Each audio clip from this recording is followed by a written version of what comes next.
evening, everyone. Welcome to the ACT lectures for this fall, and I'm very happy that you're here. Thanks for your patience.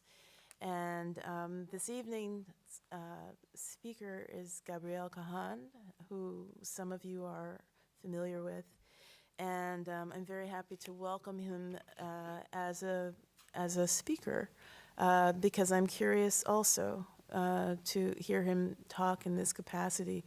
Gabriel Kahan is a filmmaker and producer focusing on the creation of high-impact cross-platform media for civic purposes. Aside from his work with documentaries and TV formats, he is involved in the creation and dissemination of online educational content for children. For the past 9 years, he has worked closely with governments, NGOs, and schools to advance educational technology efforts in Latin America.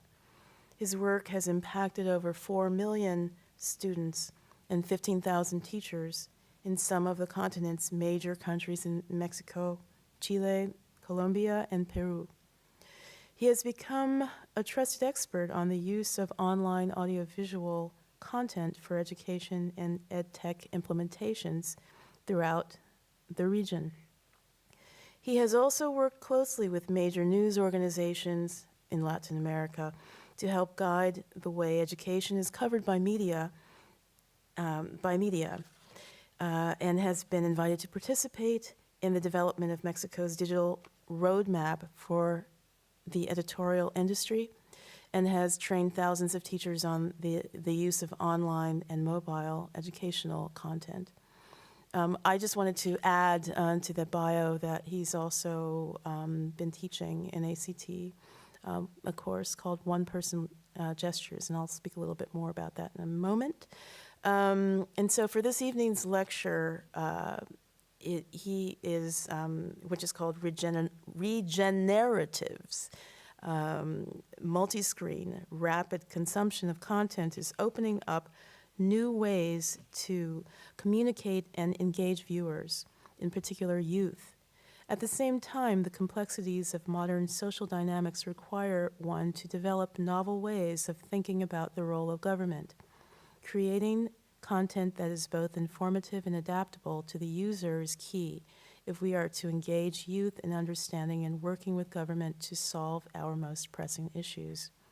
Drawing upon his experience delivering new media content to millions of users in the developing world, Kahan engages in open-ended discussion with the audience about the need for repurposing the narrative form to educate, inspire, and identify the next big ideas for governance and civil society in the 21st century. And so I just wanted to mention before we go into this presentation that in a kind of related sense, Gabriel will he brought a very interesting project to my attention, and it's called Gustav Metzger's Domes on Extinction project. And this is something that is taking place with the Jumex Museum in Mexico City. And just briefly, I wanted to mention that there will be a presentation related to that on December 8th, and that there will also be one workshop. Well, the workshop is continuing, but there is also kind of symposium-related workshops taking place on December 9th. And at that time, we'll be welcoming Patrick Charpanel and Daniela Perez from Mexico City, from the Jumex Museum, to participate in that project. So I'm going to turn the microphone over to Gabriel. Welcome.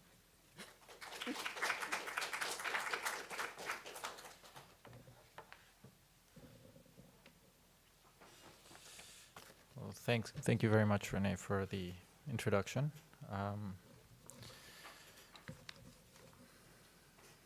So I'm going to talk to you today about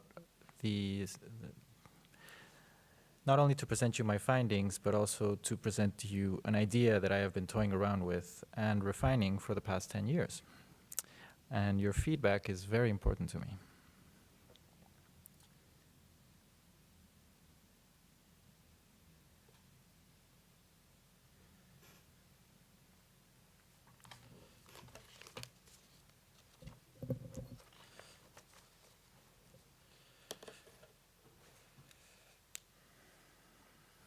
For the past decade, I've been working with basic education systems, social development ministries, ICT ministries, NGOs, parents, and private schools all over Latin America to integrate digital education, new media content into the learning environment. I created and adapted an already booming children's online portal in the US for use throughout the Spanish-speaking world.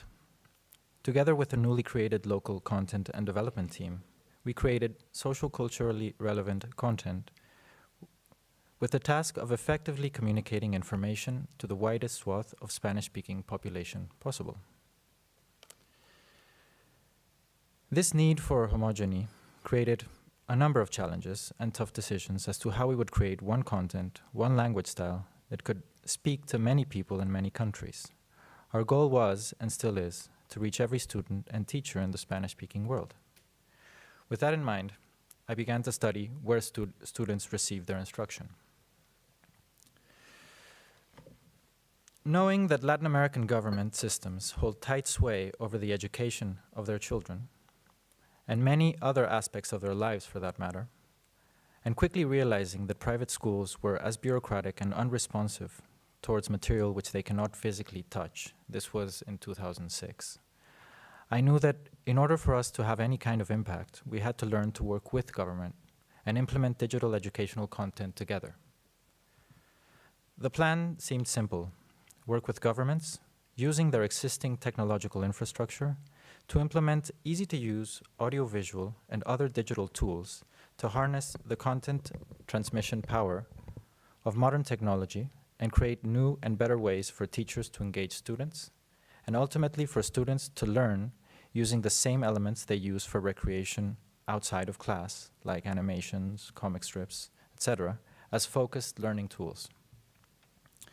Given that the platform was easy to use, simple and relatively lightweight on technological requirements, and that most public schools in Mexico, which is where I began, had been equipped with computers, interactive whiteboards, and internet connections, it was easy to look at the platform as the cherry on top of the cake. But what I quickly realized was that there was no cake and no plate and no table. Teachers were poorly trained, many times completely untrained to use the technology and content that had been supplied by officials. Because of this, and the fact that top-down governing basically forces onto schools and teachers things they neither ask for or many times need, we would find many schools with years-old equipment still in their original boxes. The implementation process had been politically motivated, and given the huge budget allocated for the project, it opened the door for a great number of abuses and redundancies and inefficiencies. Oversight was lax, and there was no monitoring or evaluation being performed on the use and outcomes in education derived from this program. Oh, and there was little to no connectivity in schools. So what were we to do? If only students, parents, and teachers knew of the high-quality content that was waiting for them, not only by us, but from the net at large, they would surely change these policies, have reasons to strengthen their connectivity, train teachers out of their own desire to use content on the machines to engage students, and parents would be thrilled to have a safe environment for kids to navigate online. Along came the swine flu. Mexico declares a national state of emergency. Schools were canceled nationwide for at least 3 weeks. The population was instructed to stay indoors. Parents, school systems were desperate to find new ways to keep calm and to keep instruction going, and maybe more importantly, to maintain children relatively entertained. We immediately created a swine flu topic and circulated it among major news organizations and government information portals. We published the animation on YouTube and sent out a press release stating that we would open the site, which is subscription-based, and keep it open as long as schools were closed. We were mentioned in all major newspapers, cited as sources of information to explain swine flu to kids, and worried misinformed parents. Our movie was placed together with news reports on the pandemic. We were part of the 24-hour news cycle. Our traffic exploded, and strangely enough, it followed the outbreak patterns. A couple of days later, the Ministry of Education of the state of Veracruz, who was not only one of the very few career educators in his position, but also had an organized and committed team below him, summoned us to Veracruz to discuss how we could use their public television system to broadcast Veracruz instructors using our multimedia content so that the state's students could keep learning throughout the shutdown. 12 of 14 instructors ended up supplementing their instruction with our content. Derived from those experiences, we were able to begin giving all schools with internet access to our content as well as training and follow-up. Once the threat of the epidemic subsided and things got back to normal, we began working on the plan to integrate the content into schools throughout the state. Veracruz is a state of 2.2 million students spread throughout a state which is 67% rural. Out of the 23,000 schools in the state, the ICT department told us that only 1,000 were connected to the internet. So we would start with that, and with time we would expand to those that are equipped with government-supplied connectivity. I embarked, together with the whole Politburo of Education, ministers, vice ministers, general directors, etc., on a month-long tour through the state. They would talk about the state of Veracruz's education, outcomes and general direction, and I would speak to them about the power of supplementing traditional instruction with online content and technology, as well as how to integrate it into the classroom. That tour took me deep inside the government machine. I saw how it operated, who the actors were, understood communication flows, and saw the reactions and attitudes of those being instructed. And I was terrified. I was terrified with the patronizing manner in which the authorities were speaking to the audience of teacher coordinators and principals, terrified by the disregard of the needs and comments coming from the audience, terrified but then not surprised by the disengagement and lack of preparation of the audience. I was looking at the complete system in charge of the future of over 2 million people. I saw a state of emergency more terrifying than the threat of swine flu. And this was the most professional ministry in the country. These experiences and many others that followed, I can be talking here for days, demonstrated the dangers of irresponsible governance, forced upon generations of youth that come out of that system ill-equipped to compete in the 21st century. Deep social divide and unrest is not a surprising outcome considering these policies and attitudes. Sometime later, we began working with the country of Chile, where the Ministry of Education was working on a government portal aimed at giving all 3.5 million students access to supplementary digital content. It was a good idea, and I was excited to be traveling to Santiago, Chile's capital city, to sign the contract and begin work. Upon my arrival, I was met with a protest, the biggest student protest in decades, and during a particularly heated moment at that. The protests were aimed squarely at the education system and its lack of quality, its private for-profit higher education system, which was producing a population in debt and without the necessary skills to get the jobs that would get them out of debt. I remember walking past students with gas masks on my way to the ministry, zigzagging riot police, and those mounted water cannons, as well as burning cars.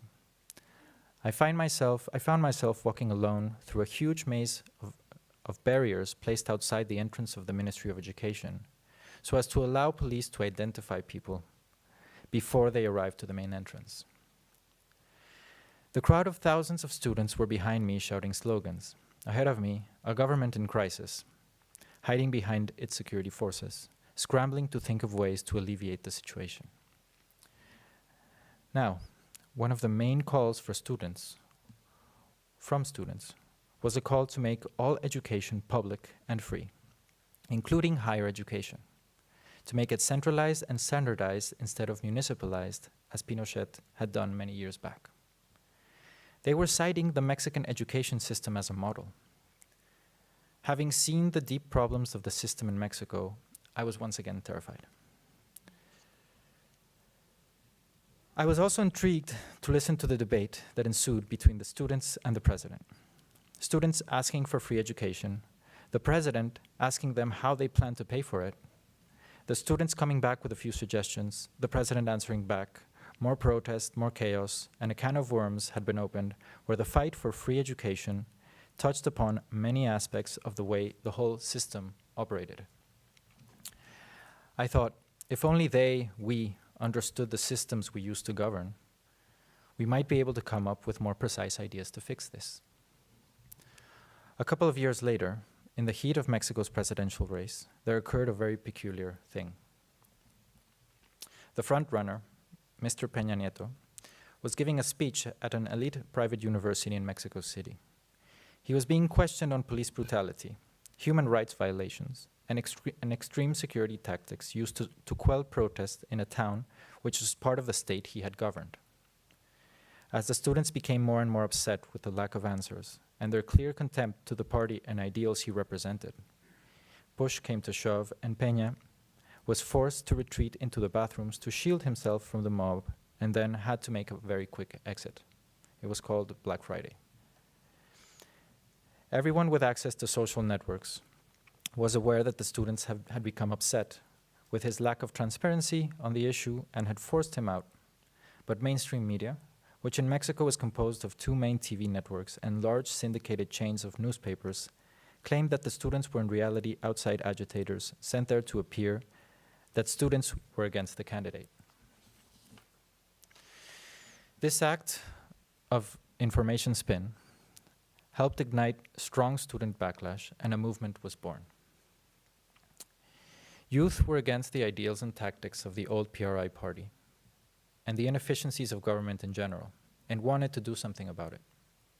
The movement grew swiftly and was able to change the political rhetoric during the campaigns.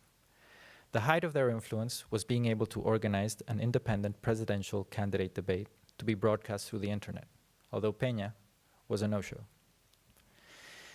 The energy, as you can see from the photographs, was amazing. And there was a sense of agency and democratic power not seen in my lifetime. But it did not last. The leadership quickly lost its way, and the movement gave off the sense that it was picking up any social grievance and movement that appeared along its path. Some of its leaders ended up with a TV show on the very network they were picketing. It was a failure. Let me play you this quick video that a friend of mine, I'll play it a little bit later. I'm going to show you a video of this movement. As with my thoughts in Chile, I believe the failure was due in large part to youth's lack of understanding of government systems and their place in them. By not understanding the systems that govern them, they are not specific in their ideas and demands, and co-opting a movement becomes easier. I also know from my work with education systems that transmitting information via written word is not efficient in Latin America. According to the latest information on literacy in Latin America, 70% of 15-year-olds are not functionally literate, which means that they read, but they do not understand what they read. Until this changes, it will be necessary to transmit information audiovisually for there to be widespread understanding. Audiovisual is today's lingua franca in Latin America. With the use of new media technologies, in particular audiovisual communication techniques, film language, we can help youth understand their place in the larger system, pinpoint problems, and propose solutions in a collaborative, transparent, horizontal, and public manner that helps construct a sense of identity as having agency towards promoting changes in their own selves and in society. As Elizabeth Soap mentions in her book, Participatory Politics, there are calls for new strategies attuned to network effects and discourse flows to assess youth involvement in shaping public spheres. Just last week, Chilean students and teachers marched the streets of Santiago, calling on their government to include them in the process of reforming the education system, currently being discussed in Congress. And I quote, "The government is dealing with this in a highly disorganized way by avoiding citizen participation and believing that reform can move forward with entrepreneurs of Chile's industrial promotion society and the Congressional Constitutional Committee alone, says Lorenza Soto, who's the president of the Coordinating Assembly of Secondary Students. So I thought, is there a better way to help youth participate in the ideation of a state that includes their input? Quoting again from Participatory Politics, participation requires the mastery of techniques through which citizens can understand shared experience, see and pursue alternative paths.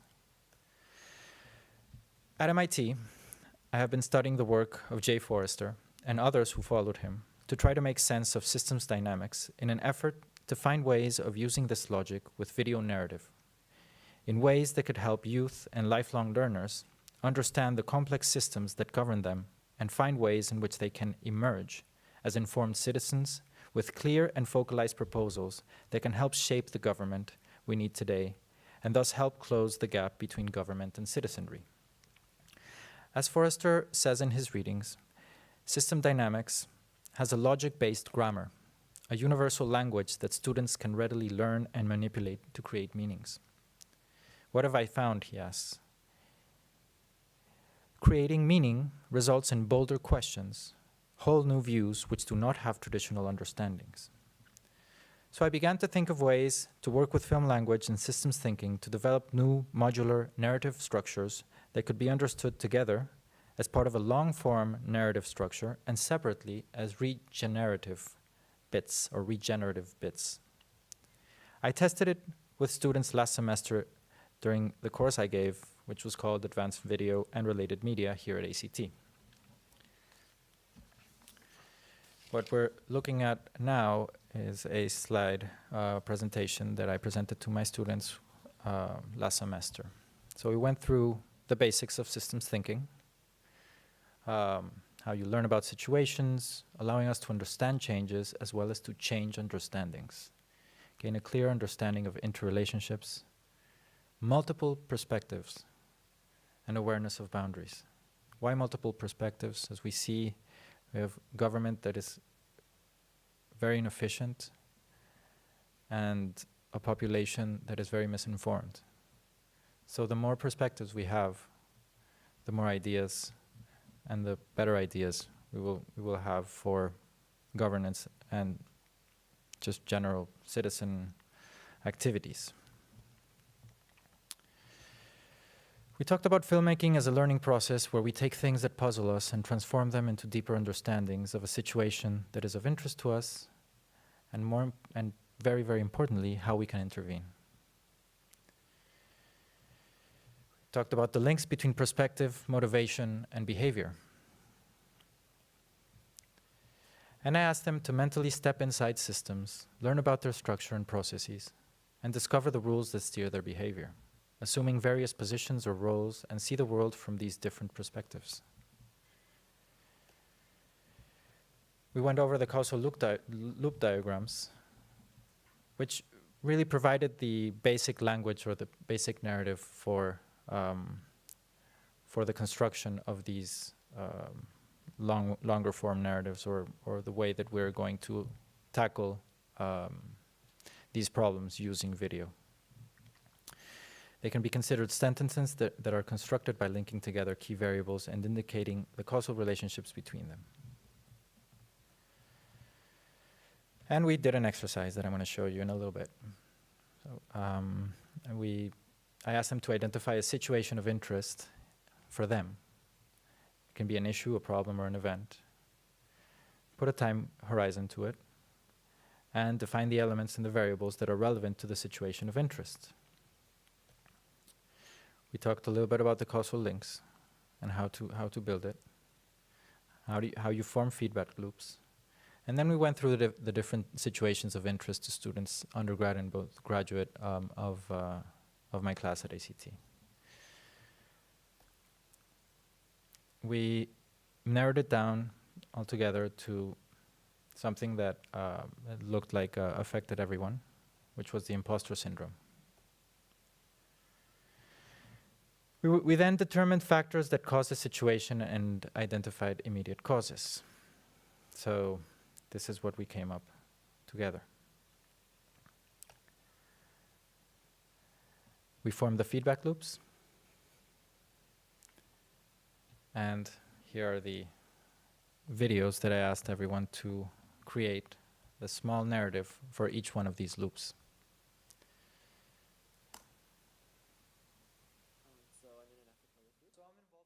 The act of collaboratively working with multimedia to express and understand a problem using the grammar and techniques created by systems dynamics. The idea is that it helps create a powerful space for reflection and dialogue, both by the maker and the viewer collaborator. In essence, this way of working video makes everyone both a consumer and a creator. What we just saw are early trials composed of youth participation and problem solving. But how do we do this?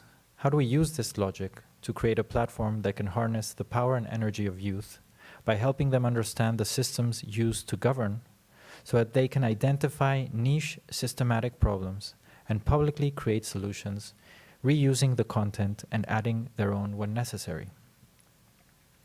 How do we create a media platform that allows youth to, and I quote Soap once again, pursue their interests so that they can build knowledge, skills, and networks that support subsequent or simultaneous political organizing? Chen and colleagues found that young people who were highly involved in interest-driven activities were 5 times as likely as those without such involvements to engage in participatory politics, and they were nearly 4 times as likely to participate in all political acts.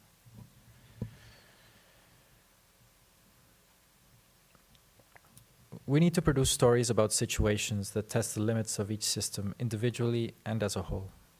The idea here is to create long-form narrative journalism documentaries on current events that can help explain each one of these state systems. So here I just put a few examples: taxation, legal system, education, energy, and communications. These professionally produced documentaries follow systems thinking logic to create the basic modular narrative structure that can then be used by the user to understand systems and identify similarities in processes throughout the different systems. If we are able to create fragmentable narratives which can be recombined by users to find new understandings and connections, we might be able to help youth understand interconnections and come up with thousands of new ideas based on their interests and expertise. Interest-driven activities can power civic engagement, perhaps especially in the digital age. It appears that such activities lay a foundation for participatory politics by cultivating digital social capital, says Cohen et al. 2012. So what we're looking at here is a wireframe of the idea behind a larger regenerative system, where you would have the main topics, as I said, taxation, as you can see here, education, energy, communications, amongst others. And they would be created using the grammar or the narrative grammar of system dynamics so that you can create little bits of information that can be aligned into one long-form documentary. These narrative bits, after a user looks at different documentaries, starts to create connections between them. And that user can then choose which of those bits he or she wants to recombine and recreate. Thus, understanding the particularities and specific problems inside systems, using video to not only understand them, but also to be able to express it and publicly show it to other people. In this way, I believe you can create a strong communication link between government and citizens. Each one of these new documentaries or regeneratives would be a user emergency, both out of emerging, but also because it is of the utmost emergency or importance that these issues are fixed. So we see that user 1 was interested in the procurement process throughout the whole government system. and identified the different moments where procurement was being discussed by either officials or the narrative itself. And this user recreated it, but also integrated his or her own content, user-generated content, to create the emergency. So this is the basic idea that I'm here to work on. It is particularly exciting to be working on this here, given a lot of very similar ideas and projects that are happening simultaneously here all around MIT, especially in the media complex. Those who, in learning about systems, come to a new awareness of selfhood and statehood and begin to look critically at the social situation in which they find themselves, will be able to take the initiative in acting to transform the society that has denied them this opportunity of participation in precise and methodic manners. Mexico has been living a resurgence of political and citizen activity based on another problem with the state forces, organized crime, and lack of any kind of judiciary legal system or any kind of procedure that just complete chaos in the country all over. A month ago, 43 students that were studying to become teachers in rural Mexico were taken from the buses that they were traveling in by municipal police, and they were given over to the organized crime. This organized crime, well, they don't know what happened to these 43 people. It looks like they might have been mutilated and burnt and disappeared, as they do, as organized crime has done for many, many years now. But the fact that the government was not able to respond swiftly, that municipal government and maybe state government was involved in the disappearance of these students, and that this was a very, very common practice around Mexico, set off a very, very strong reaction.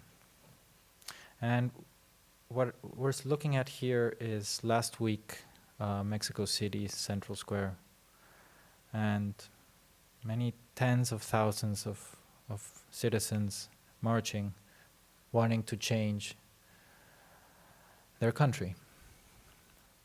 I was particularly, I've been following social media a lot these days, to see what kind of ideas and what was happening and what people were going to do with this newfound kind of democratic power of the citizens. And I started seeing a lot of these messages. This is from a friend of mine. He says, I went to the march again.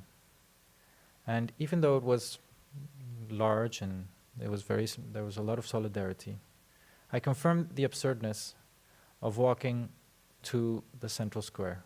There is no movement. So, again, the urgency of giving youth the tools to understand their systems, to manipulate them, and to find ways to fix it is very, very present once again. We are talking here of the essence of new power. And according to a recent article in the Harvard Business Review, actually it's December issue, which is called Understanding New Power, New power gains its force from people's growing capacity and desire to go far beyond passive consumption of ideas and goods. Regeneratives aim at reinforcing the human instinct to cooperate. We must aim to create an environment where youth can understand systems and structures in meaningful ways, which they can then use to create new and specific ideas and proposals, which by the nature of a regenerative are collaborative, horizontal, public, and are more likely to resonate with government and power systems. The potential is great, and the need is urgent. And that's it. Thank you.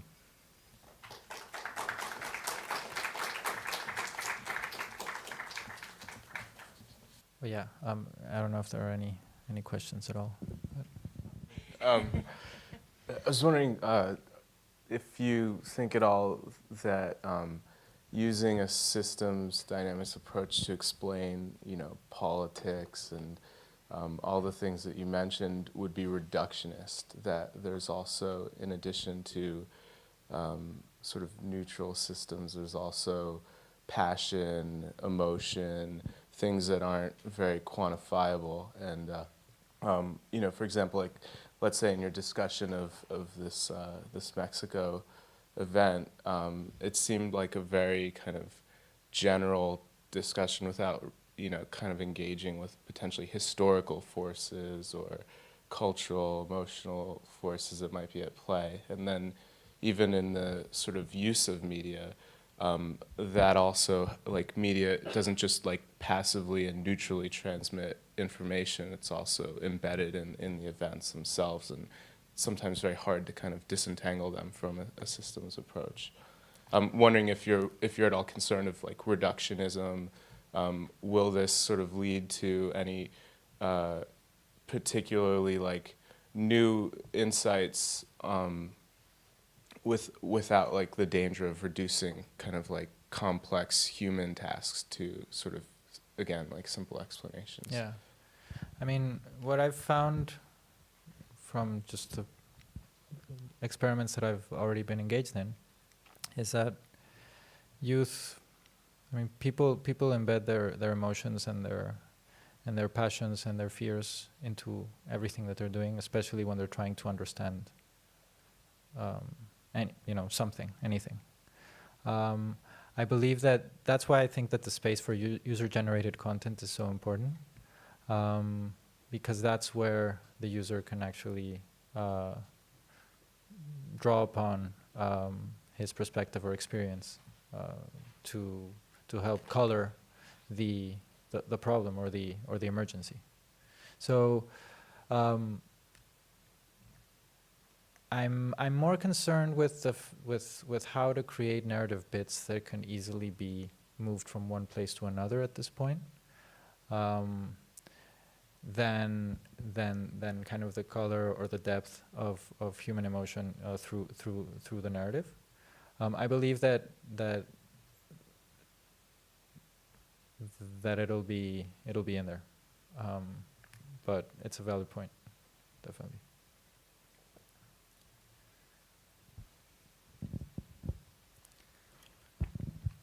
So I was wondering if you could say a little bit more about the user-generated content and like what forms that might take, how that would interact with the other bits, like more specifically. Sure. So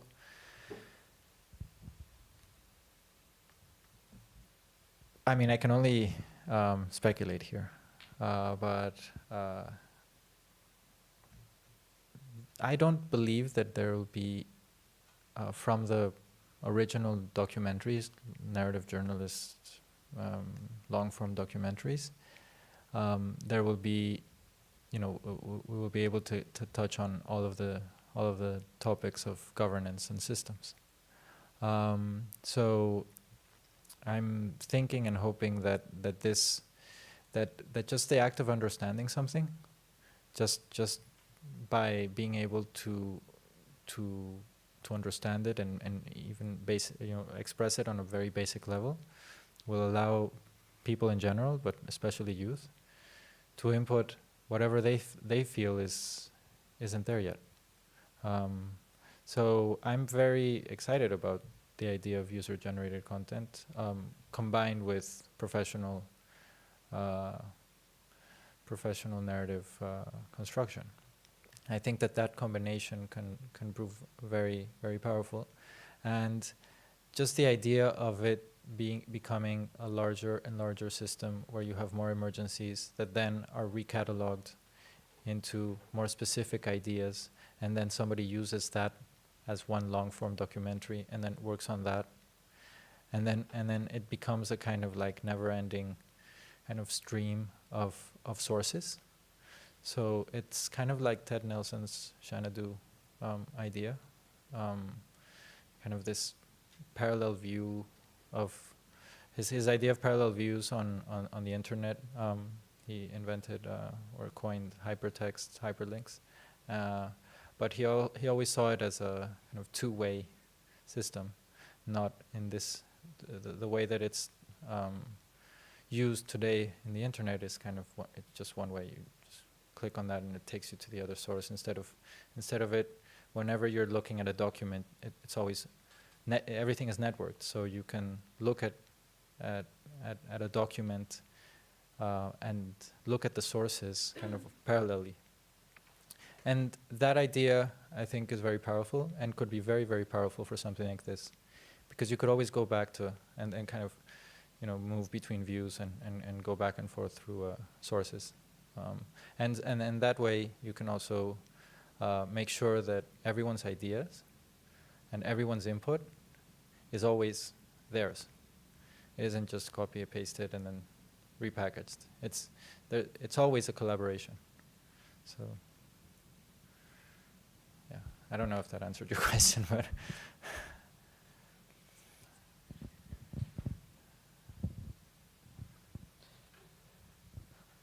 So there's a fair amount of energy behind these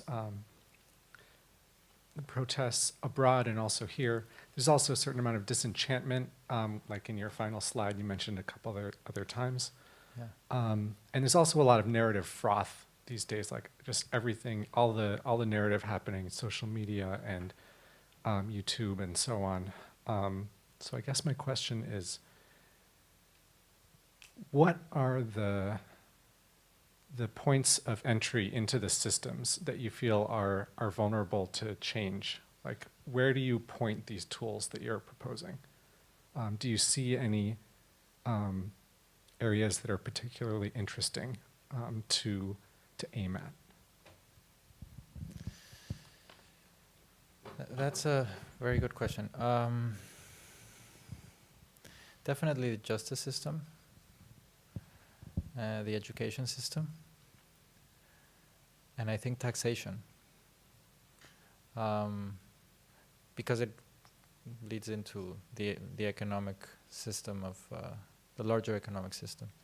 So I think that, this is all because of injustices and the lack of a strong judicial system or any kind of due process or rule of law.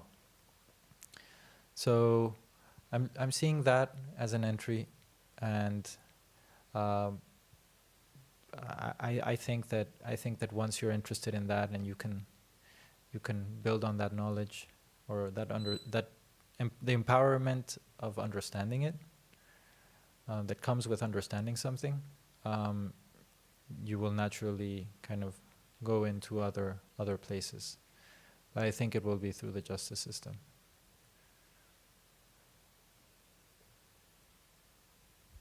Did that answer your question? So thoughts on copyright. User-generated content in some cases is technically easy. Typing in some words and having it voice synthesized in the browser over as a voiceover on a YouTube video, but it's also illegal. So progress in the area seems to be, there are the folks who are doing Creative Commons, and there are a couple of large companies who are large enough that they don't have to worry about what's currently legal and can sort of nudge copyright law and hit the expectations around it. Yeah. For user-generated content, how does one deal with that?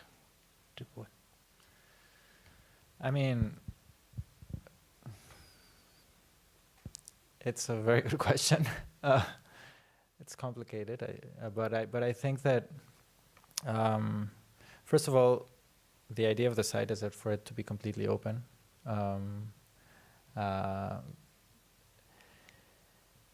I think that the copyright issue can be fixed in this proposal through the idea of precedence of this, again, Ted Nelson talking about being able to cite every single one of the creators whenever you're looking at anything, and you could always go back to them, and everyone that uploads their video or their content there knows that it's going to be shareable for everyone.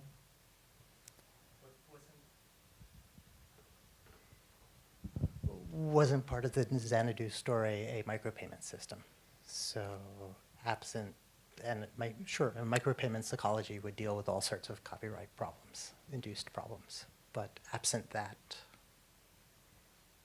Yeah, it's a very valid point. I don't have the answer.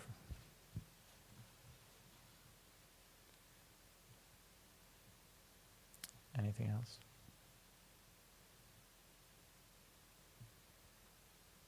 Okay, so thank you so much for coming and for your input and your very valuable questions. I very much appreciate them, and I look forward to showing you a lot of progress in the coming months. Hi.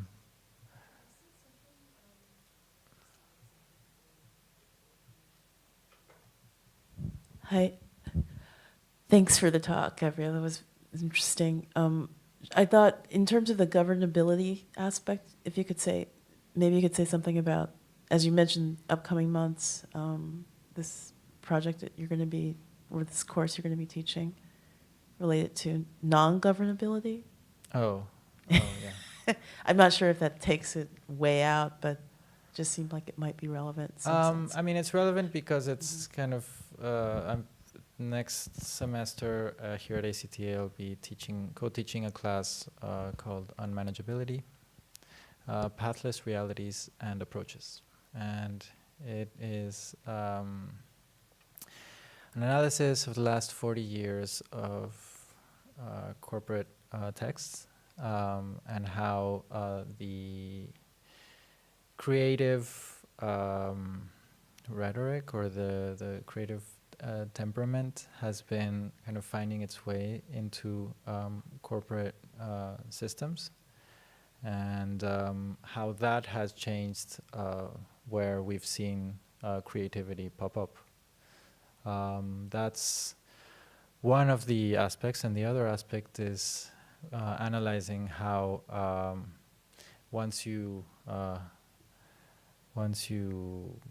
give your corporation, your members of the corporation, the different ideals and behaviors of the artistic temperament, what that does to your organization, and how that becomes a more resilient model or problematic. And I think that where this ties in is just the break of how to break the power systems, change them, old power versus new power, and how they relate to each other. And the class itself we will attempt to break the teacher or instructor or student paradigm. So it's a project-based class, let's say. But yeah, so in that sense, it's understanding power systems, how they work, how they function, how to break them positively.